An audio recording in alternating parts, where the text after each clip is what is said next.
Hello YouTube, this is a battle report between the Warriors of the Dark Gods and the Silvan Elves. I haven't done battle reports in quite some time. I'm just doing some test battles with some different builds and just having some fun. So I decided to play against some Wood Elves today, just to see where the list I've actually created is at. I decided to add some extra units here that I haven't used before or even wanted to use in a long time and just haven't really gotten around to use them. But yeah, my opponent deploys his entire army over into the corner, and I think he puts his general on the far right side of the board. There it is. His general's in that unit of wild riders. I think that's what they're called now. I have a unit of chosen of lust. They have the swift stride banner, and there's a nine tails banner on one of the warrior units, so it gives the unit a movement 7 with swift stride. So they're almost like cavalry. I have a unit of 5 crushers with 2 characters in there. And I have a unit of dogs over here, over to the left, of about I'd say about nine dogs, and I get the vanguard first, as you can see. My opponent moves thusly. He moves his trees all in his tree men all in the trees like that. Yeah, so I don't really have a lot to fear here. These guys, as long as you can get the charge on them, you don't really have much to worry about because they're only strength 4, I believe. So the key here would be to not let them get the charge if possible. I'm also using a Mauler chariot to try to cover the flank, but I don't. And he moves his lord's unit like this. Now I don't understand why he had his lord's unit way on this right side over here, but I decided to stack up the warrior units, multiple warrior units up like that. In my movement phase, I move my once chosen to meet with the elves if they come in. If he decides to charge, it'll be a long charge, and if he fails, I get to hit him with all 3 units or whatever. Yeah, here's another view there. I put the shrine back there in the back because I don't really want him just flicking off warriors from the other side of the board. The crushers, I'm not too really worried about them getting shot at because of their 2-up armor save, obviously. And over here is I actually put up my here's a picture of the Mauler chariot, which no one ever uses, so I decided to use it. This thing is ridiculous. It has a 2-up armor save and it has 6 wounds. I don't understand why nobody uses it. I really don't. It's not the first time I played with the Mauler chariot. It's actually pretty good, actually. Yeah, and he puts his character like that, so he wants to try to pick which charge he wants to get to. I don't think I think he underestimates the speed of those chosen. And the chosen rolled an 11 and actually make it to him. He decides to hold because he has his general in there. He doesn't want him flying off the board. He was able, in close combat, he was able to kill 4 chosen, and then the chosen wiped the unit out because well, the chosen wiped the unit out before that, but yeah, those chosen are initiative 6 and they're strength 4 against toughness 3 elves with no armor, just mounts protection. So they just ran right through that unit and overran the unit. His character was able to kill 4 of those chosen, and the chosen just killed the unit. It's like 3 attacks apiece, weapon skill 6. Sorry about that. Fighting off a cold. The crushers actually both charge this wood Dryad unit in the trees over here, and obviously they're going to crush that unit with the help of the I mean, they would have crushed it anyway by themselves, but I really wanted that unit in the front there, so just in case he wanted to hit a flank, he'd have to go through the dragon ogres first. And so I turned the dragon ogres after the close combat, and the crushers ran for an awesome 3 inches. So, yeah. Yep. So now he's going to have to probably maneuver his trees around to get to the close combat. He decides to charge the Mauler chariot. I accept the charge. I think that Mauler chariot has it's the Mark of Lust Mauler chariot. I would have fled, but I decided to go ahead and take it just to protect my the guy's rears back here in the back.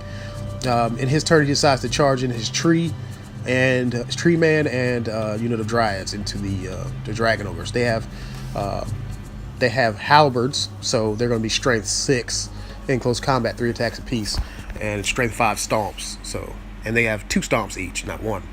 So they're actually really good. And over here, the Mauler chariot goes to town. I mean, it whips the crap out of this unit. It had 2-up armor save, saved its butt. I rolled a bunch of 5s and 6s to save, and I think I rolled like a couple 2s. I mean, 1s and 2s and stuff. It's just, he was pretty upset about that. Over here in close combat, they won and then he stuck, but the Mauler chariot won and then he stuck. And then over here in close combat, the dragon ogres tear the Dryads up, and they were able to, I think they were able to sneak a wound through on the tree. They're not too bad off. Yeah, here's another view of the Mauler chariot killing that unit down to only 2 people. I think there were like 6 guys, 6 elves in that unit of it at first. Yeah, and so Mauler chariot wins in close combat, and I try to change the facing, and he can't change the facing. The warriors start moving towards the left side of the field with the war shrine in tow. What I should have done with the chosen, I should have just left them back there behind the hill there so they couldn't get shot, and that would save me some points.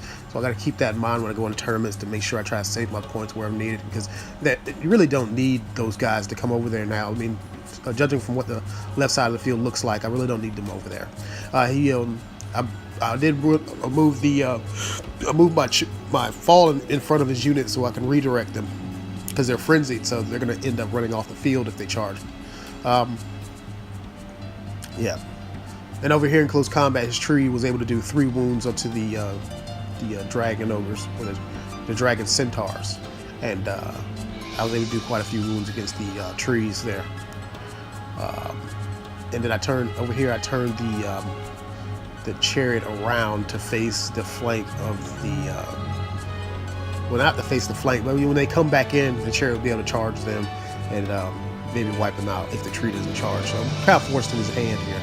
And then over there in close combat, that tree was able to do enough damage to wipe out a couple of dragon ogres, which was impressive actually.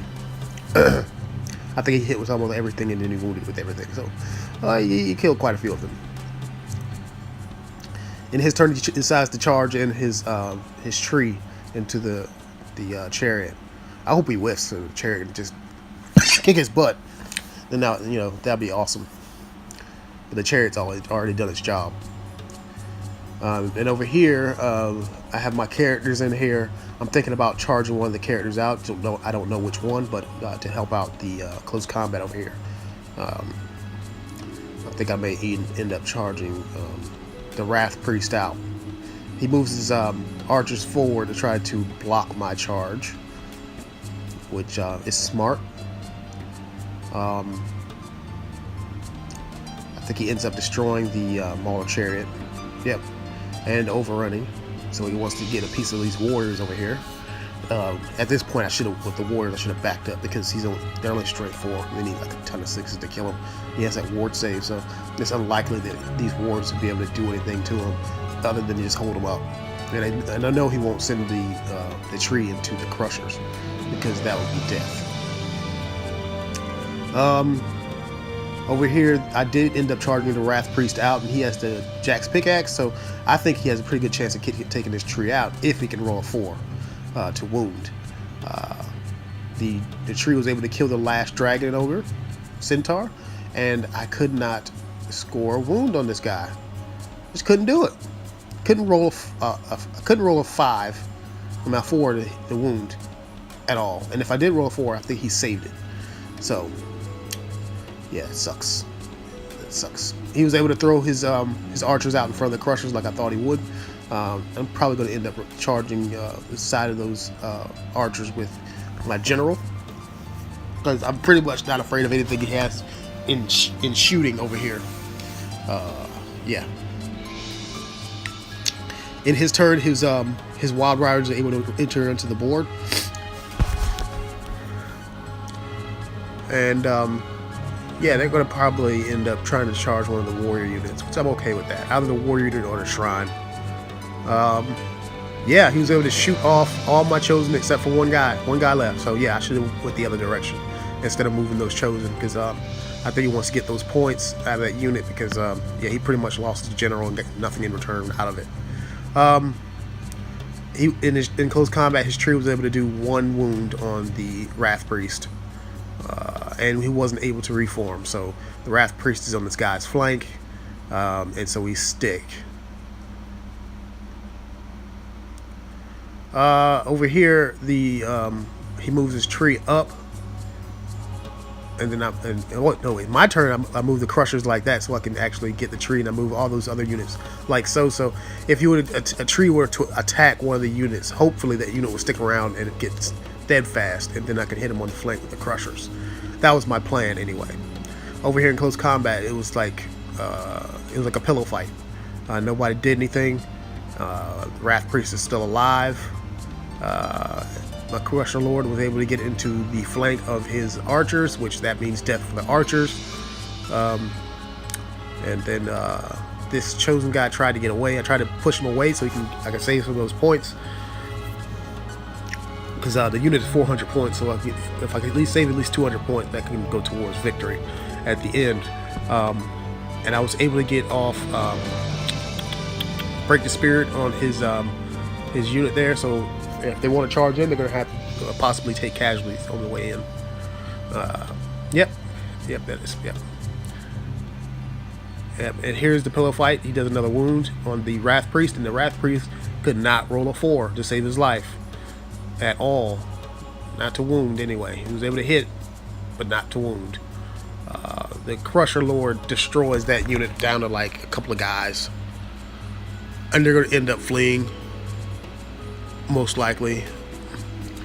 And he was able to charge in his turn. He was able to charge in his Wild Riders into the flank of the shrine. Hopefully that shrine sticks around.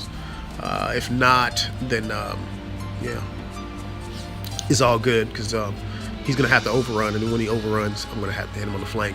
In his shooting phase, he was able to take out that last chosen guy for shame. And in my turn, I was able to charge. Well, he was able to charge the warriors, and then he overran after killing the shrine, and now he's giving me the flank of those Wild Riders. And his tree man ran after the Chaos Warriors, and that died, and he that fled and caught them. But then he left the Wild Riders out there flapping in the wind, and the warriors charged in return, and that's going to probably kill that unit, and they do. So yeah, that was a massive exchange there. A lot of points lost. I should have thought better to move those chosen where they couldn't get hit. Not sure where this the picture of the middle of the board is, but we're gonna go with it. And yeah, so he was able to charge in his spearmen into close combat with the remaining crushers, which did nothing the entire game, and did that. It ended up being a win for the Warriors of the Dark Gods over the Elves. Yeah, I'm gonna do a battle. I'm gonna do a report on the science of the Crusher Butts and why I use it rather than Knights. But I hope you guys enjoyed this video.